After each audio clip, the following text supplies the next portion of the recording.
Bienvenidos. Hoy nos metemos de lleno en un texto fundamental del psicoanálisis lacaniano, el Seminario 2, el yo en la teoría de Freud y en la técnica psicoanalítica, y más en concreto vamos a centrarnos en un capítulo bastante denso, pero fascinante, el 17, que se titula ¿Dónde está la palabra? ¿Dónde está el lenguaje? El material que usamos es la transcripción del propio Seminario de Lacan, ya saben, lleno de diálogos, de experimentos mentales a veces muy complejos. Nuestra idea hoy es intentar desgranar algunas ideas clave, sobre todo cómo el lenguaje nos constituye como sujetos y esa diferencia que es crucial entre el sistema del lenguaje y el acto de hablar, la palabra. ¿Listos para esta inmersión? Vale, vamos allá. Efectivamente, este capítulo la verdad es que aborda preguntas esenciales. O sea, ¿qué diferencia hay realmente entre el lenguaje como un código abstracto, como una estructura, y la palabra viva, la de un sujeto concreto? Y claro, ¿cómo nos situamos nosotros en ese universo simbólico que parece que ya estaba ahí antes que nosotros? Y por supuesto, ¿qué nos dice todo esto sobre la experiencia analítica? Vamos a ver cómo Lacan usa diálogos y esos famosos apólogos suyos para intentar aclarar estos conceptos. Vale, pues el capítulo empieza justo por ahí, ¿no? Por esa distinción entre lenguaje y palabra. Parece como la base de todo lo que viene después. ¿Podrías explicarnos un poco cómo plantea Lacan esta diferencia para empezar? Claro.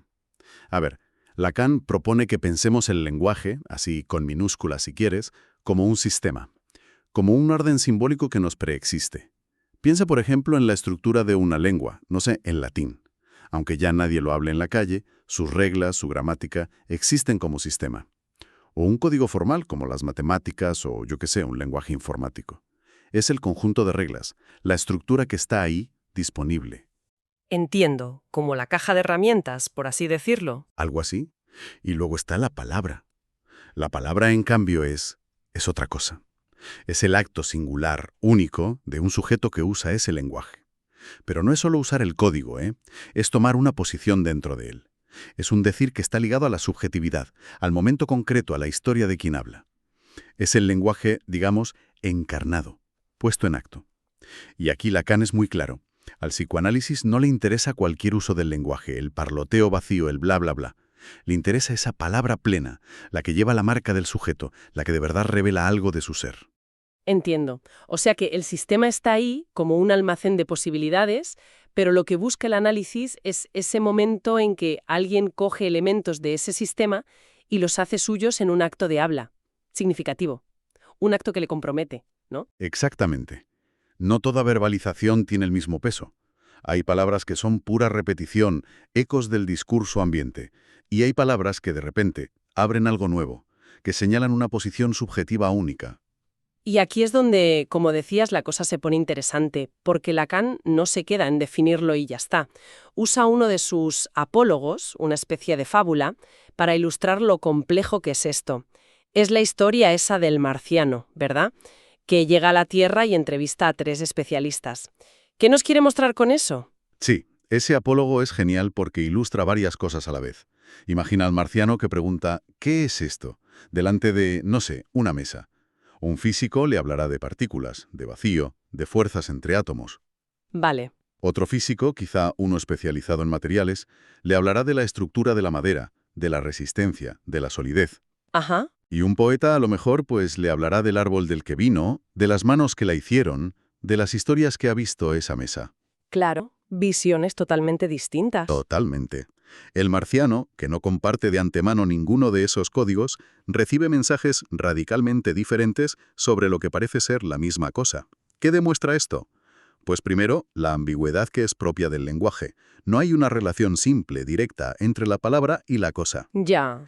Segundo, que el sentido no está solo en el mensaje que se emite, sino que depende, y mucho, de la interpretación, del código, del universo simbólico del que escucha. El contexto y la perspectiva del receptor son, cruciales. O sea que comunicar no es como pasar un archivo de un ordenador a otro, sin pérdidas. Siempre está mediado por esos códigos o perspectivas que cada uno tiene. Precisamente. Y tercero, este apólogo ilustra también cómo la palabra de cada especialista, que es un acto singular que recorta la realidad de una forma particular, se inscribe dentro de esa red más amplia que es el lenguaje. Cada uno habla desde un lugar en ese discurso general. Y esto nos lleva a una idea central en Lacan. El sujeto no es el dueño del lenguaje. Nacemos inmersos en él, en lo que él llama el discurso universal o el discurso del otro. Tenemos que encontrar nuestro sitio, reconocer nuestra posición dentro de esa estructura simbólica que nos precede y, de hecho, nos constituye. Esa idea de que nacemos en el lenguaje y no que simplemente lo usamos como si fuera una herramienta externa es muy potente, la verdad. Pero, a ver, si estamos tan inmersos, ¿eso significa que estamos completamente determinados por esa estructura? ¿Cómo encaja esto con otra idea que también aparece en el seminario? Esa visión del lenguaje como un sistema formal, casi matemático, como una máquina. Creo que la presentó Riwet, ¿no? Ahí tocas un punto de tensión clave, ¿sí? Lacan dialoga mucho con esa perspectiva que estaba muy de moda en esa época con la cibernética, la lingüística estructural. Riwet, efectivamente, presenta en el seminario esa visión del lenguaje como un sistema de símbolos, ceros y unos, y reglas de combinación puramente sintácticas. Un sistema que, en teoría, podría manejar una máquina. Una máquina puede manipular símbolos según reglas, puede calcular, procesar información, pero piensa, habla, en el sentido en que lo hacemos los humanos. Supongo que la respuesta de Lacan es que no, claro. Pero entonces, ¿qué es lo que nos distingue radicalmente de esa máquina lógica? Exacto, la respuesta es no. Pero lo interesante es que Lacan no desprecia ese modelo formal, ¿eh? Reconoce que la máquina, al operar con el código, puede revelar la estructura misma del orden simbólico, su lógica interna. Muestra cómo funciona el lenguaje como sistema. Pero, y aquí está el salto, el sujeto humano no se reduce a esa máquina. Nuestra relación con el lenguaje no es solo de sintaxis, está atravesada por la dimensión de la palabra, por la subjetividad, por el deseo, por la falta, por esa búsqueda constante de reconocimiento en ese lugar simbólico que llamamos el otro. El otro, que no es una persona concreta, ¿verdad? No, exacto. Es ese tesoro de los significantes, ese conjunto de reglas implícitas, de expectativas culturales, sociales, ese lugar simbólico al que dirigimos nuestra palabra, esperando una respuesta, un reconocimiento, algo que valide nuestra existencia como sujetos que hablamos. La máquina opera con el código. El sujeto habita el lenguaje a través de la palabra. Y en esa habitación, pues se juega su ser. Entendido. La máquina puede procesar el lenguaje, el sistema, pero solo el sujeto puede producir palabra en ese sentido pleno, cargado de subjetividad y dirigido al otro. Y para seguir explorando esta lógica del sujeto dentro del orden simbólico, Lacan usa otro apólogo famoso, el de los tres prisioneros, que a primera vista parece un acertijo de lógica pura y dura. Sí, parece un puzzle. Pero Lacan lo lleva mucho más allá, a una reflexión sobre la certeza, el tiempo y la intersubjetividad. Totalmente. Es que es mucho más que un acertijo. Es una puesta en escena muy rigurosa de cómo se constituye la certeza subjetiva. Ese momento en que un sujeto puede decir yo soy esto o yo sé esto, pero no como una opinión, sino como una verdad para él. Recordemos la premisa, rápido. 3 prisioneros, 5 discos, 3 blancos, 2 negros. A cada uno le ponen un disco en la espalda. Ve los de los otros 2, pero no el suyo. El primero que deduzca el color de su disco y salga de la sala, queda libre. Y la clave. Todos saben las reglas y todos son perfectamente lógicos. ¿Vale? Lacan analiza la solución no como una iluminación repentina, sino descomponiéndola en 3 tiempos lógicos. El primero es el instante de la mirada. Cada uno mira los discos de los otros. Si uno viera 2 negros, sabría al instante que el suyo es blanco, porque solo hay 2 negros, y saldría corriendo. Claro, eso sería inmediato. El hecho de que nadie salga inmediatamente es la primera información crucial. Y es compartida por todos. Nadie ve 2 negros. En el caso más interesante, que es cuando los 3 tienen disco blanco, cada prisionero ve 2 blancos en los demás. De acuerdo. Ese es el punto de partida. Veo 2 blancos, pero eso no me dice cuál es el mío directamente. Y sé que los otros también ven, al menos, un blanco, porque si no, alguien ya habría salido. Exacto. Y eso nos lleva al segundo tiempo. El tiempo para comprender. Este es el meollo intersubjetivo. Al ver 2 blancos, cada prisionero, llamémosle A, piensa. Veo 2 blancos, en B y C. Si yo fuera negro, Ajá, la hipótesis. entonces B vería mi disco negro y el disco blanco de C. B razonaría. Si yo también fuera negro, C vería 2 negros, A y B, y saldría inmediatamente. Pero C no sale. Por tanto, yo, B, no puedo ser negro, soy blanco, y B saldría. Vale, sigue la cadena lógica. Pero B no sale, concluye A. La inacción de B le dice a A que su premisa inicial, si yo fuera negro, tiene que ser falsa. Por lo tanto, A concluye, yo soy blanco. Lo crucial es que este razonamiento lo hacen los tres a la vez, y cada uno basa su conclusión en la inacción que observa en los otros, asumiendo que los otros razonan igual de bien. Aquí la lógica se vuelve especular, ¿no? Es un espejo. No es solo yo pienso, sino yo pienso sobre lo que el otro pensaría si yo fuera X.